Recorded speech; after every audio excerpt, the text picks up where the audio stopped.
Hola, estamos viendo algunos de los procesos que están involucrados en el ciclo hidrológico. En el video pasado estuvimos viendo lo que es la precipitación, que es la principal entrada de agua a las cuencas.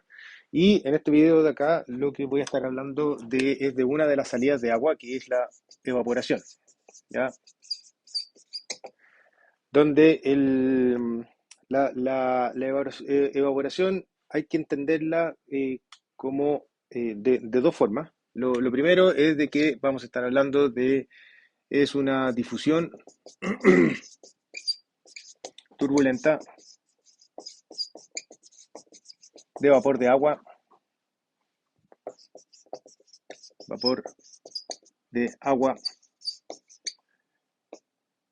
desde el suelo o cuerpos de agua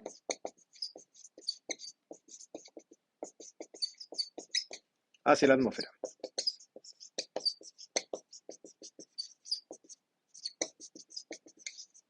¿ya?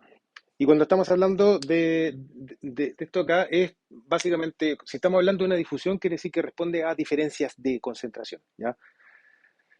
Donde todos los flujos difusivos van desde zonas de mayores concentraciones a zonas de menor concentración. Y en este caso de acá, los gradientes de concentración se generan porque en la superficie libre del agua, lo que se tiene es que la presión de vapor, o sea, la concentración de vapor de agua sobre la superficie libre es igual a la saturación. En cambio, fuera de la superficie libre, vamos a una cierta altura, nosotros tenemos una concentración que es menor, dada por la humedad relativa principalmente, ¿ya? Y esa es la diferencia que es la diferencia de concentraciones, que es lo que induce a este flujo turbulento. Y otra de las cosas es que si estamos hablando de la turbulencia, estamos hablando de que depende del viento, el viento y la temperatura de la superficie. De eso depende, ¿ya? Visto desde la perspectiva de un flujo difusivo, ¿ya? Eh, si hay viento, lo que hace es promover la mezcla turbulenta. Si es que no hay viento, entonces se disminuye fuertemente este flujo de vapor. De hecho, hay algunas mediciones, por ejemplo, en las lagunas del altiplano, y se ve claramente que durante las mañanas, cuando no hay nada de viento, la evaporación es casi cero, y en la medida que comienza a soplar el viento a mediodía o la 1 de la tarde, ahí ya se dispara efectivamente todo lo que son la medición de la evaporación, entendida como como un proceso de transporte de agua desde la superficie hacia la atmósfera, principalmente por difusión turbulenta, o sea, diferencias de concentración, y además necesita viento, principalmente como uno de los factores importantes que intervienen en la evaporación. Sin embargo, cuando estamos hablando de la difusión, también o sea, cuando estamos hablando de la evaporación, estamos hablando de que hay que también entenderla en el contexto del balance radiativo, del balance de energía superficial, de energía superficial. Y aquí aparece la radiación solar, el flujo de calor con los sedimentos, con, con el suelo, etcétera. Bueno, y la evaporación, etcétera, ¿ya?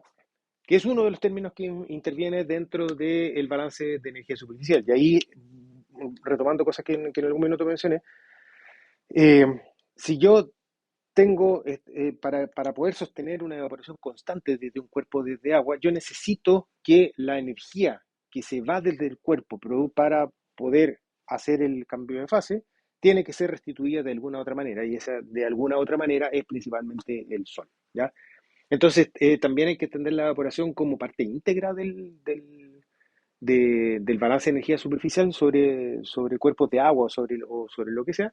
Eh, y por eso es que, por ejemplo, hay muchas de las relaciones que están en el apunte donde estiman la evaporación diaria, que en términos de milímetros por día, que puedes tomar valores de 2 3 milímetros a valores grandes de 7 etcétera, en un día. Eh, Se escriben en términos de la radiación solar, de cuánta energía yo tengo disponible, de manera tal de que parte de esa energía disponible va a ser usada para poder sostener este cambio de fase continuo desde la superficie de lo que yo estoy evaporando, ¿ya? La evaporación, en general, habíamos visto que representa algo así como el 62% del, de, del agua que precipita en las cuencas, precipita en las cuencas, ¿ya? O sea, básicamente el 62% del agua en promedio no escurre a ninguna parte, no llega al mar, sino que se va directamente desde el suelo. Eso es, no sé, pues, usted se pone a llover, parte de esa agua va a quedar retenida en la primera capa de suelo y después al día siguiente o 2 días después, cuando termina el temporal, se comienza a evaporar, o sea, bueno, siempre se está evaporando, pero se ve con más fuerza o con más evidente el que la humedad del suelo va disminuyendo después del temporal. Y ese disminuir se debe precisamente porque se está evaporando. Entonces, una gran parte del agua que cae sobre la cuenca no genera ningún tipo de escorrentía, sino que se evapora, 62. Y esto acá un número promedio de todos los promedios, porque si nos vamos a todo lo que son los salares del norte, tenemos que los salares están en una cuenca, están en la depresión intermedia, o sea, final de las cuencas de Torrica. Aquí tenemos un salar, ¿ya? El balance, o sea, los grandes números de agua en el salar dice que sí, que de la precipitación, el 90, entre el 80 y el 90%, el 80 y 90% se evapora,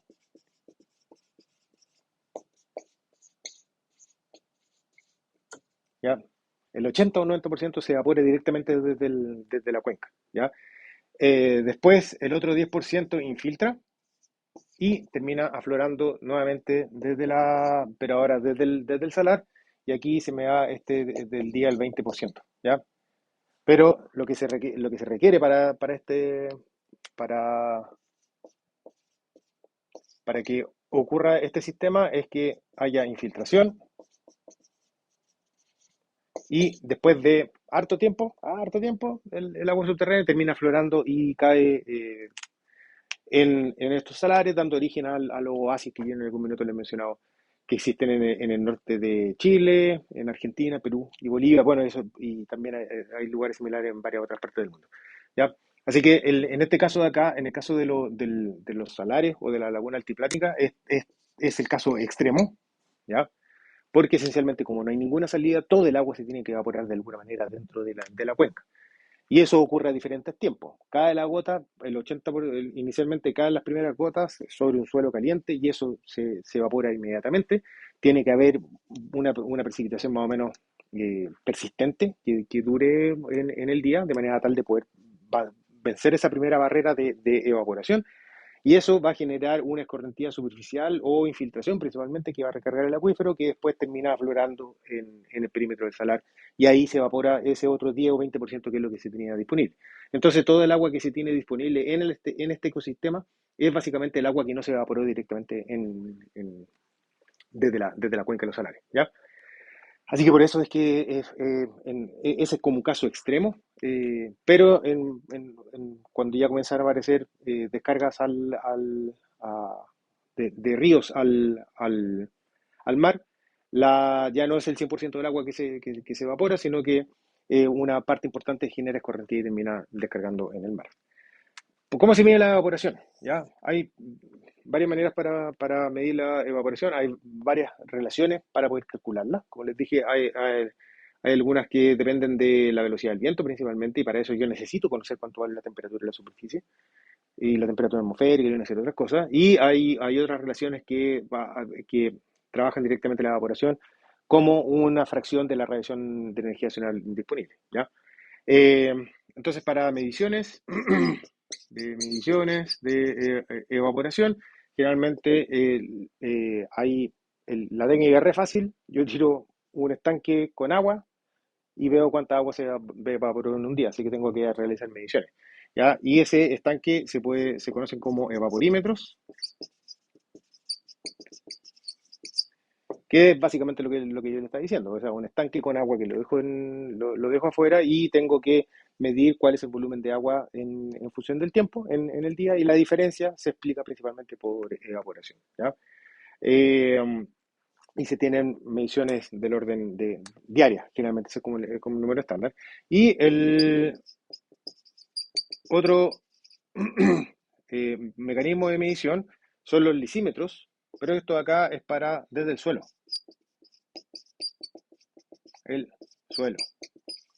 ¿ya? Que básicamente es un estanque que está enterrado, donde yo genero condiciones de humedad abajo y voy viendo cuánto de nuevo, cuál es el volumen de agua que se está perdiendo dentro del estanque, y eso va a estar respondiendo por la evaporación que hay directamente desde el suelo, que ya no es desde la superficie, sino que ahora se agrega todo este proceso de difusión. Tiene que ocurrir una difusión de vapor de agua al interior de los granos del suelo para llegar a la superficie, y de ahí se termina yendo. Entonces, para comenzar a medir qué es lo que ocurre con la evaporación directamente desde el suelo. Y aplicaciones son, por ejemplo, estas de acá. O sea, entre el 10 y el 20%, como yo les decía, infiltra, o sea, aflora directamente hacia el sistema, pero no necesariamente, o sea, pero la superficie que está evaporando, produciendo algún tipo de evaporación, no es solamente la superficie donde se ve agua, sino que también hay una evaporación importante desde el suelo. Y para eso existen este tipo de sistemas. Y otro tipo de sistemas son los anemómetros sónicos, anemómetros sónicos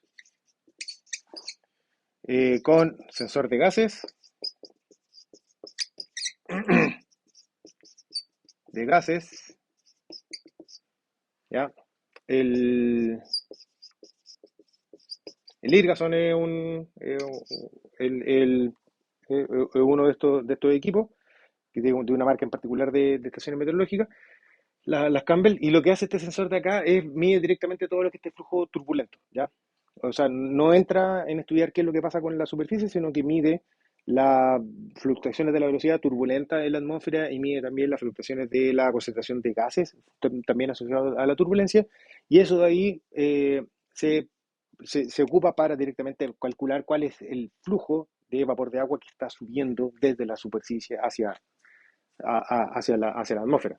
Eh, Son un aparato que se pueden instalar directamente en el sistema, y ahora uno tiene un registro no a nivel diario, sino que uno puede tener registro cada 10 minutos, 20 minutos, 30 minutos, etcétera, de lo que es el flujo de cuánto sería la evaporación desde este cuerpo de agua. Y este tipo de instrumentos son los que, por ejemplo, permiten mostrar de manera mucho más concreta cuál es el efecto que tiene, por ejemplo, el viento sobre la evaporación.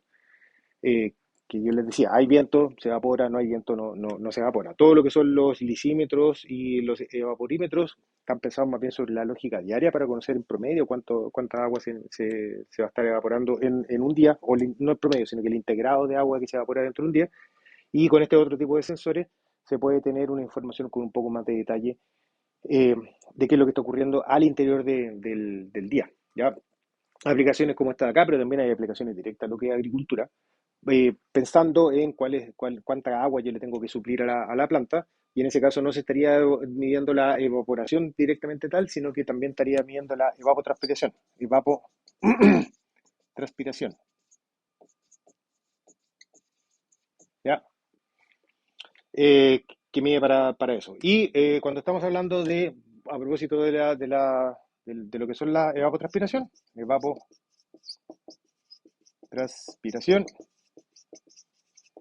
¿ya? Es el nombre genérico que se le entrega a todos los mecanismos que mueven agua desde el suelo hacia la atmósfera cuando hay una planta propiamente tal. Si estamos hablando de evaporación, es cuando cuánta agua se evapora directamente la superficie del agua. Pero si estamos hablando de la evapotranspiración, estamos agregando también el efecto de la planta, donde la planta ocupa agua para transportar nutrientes en su interior, pero también es un mecanismo de regulación de temperatura, ¿ya? Si hay mucho calor, la planta se tendría a calentar, pero en respuesta a eso, para evitar de que se caliente mucho, lo que hace es abrir sus estomas y permite el paso de la evaporación hacia arriba y por lo tanto ahí se estaría en un sistema de refrigeración. La evapotranspiración. Entonces, en general, el fuego, cómo se organiza esta información? Eh, el coeficiente de cultivo, ya, K sub T creo que está llamado, tal que la evaporación va a ser igual a K sub T por ET0, ¿ya?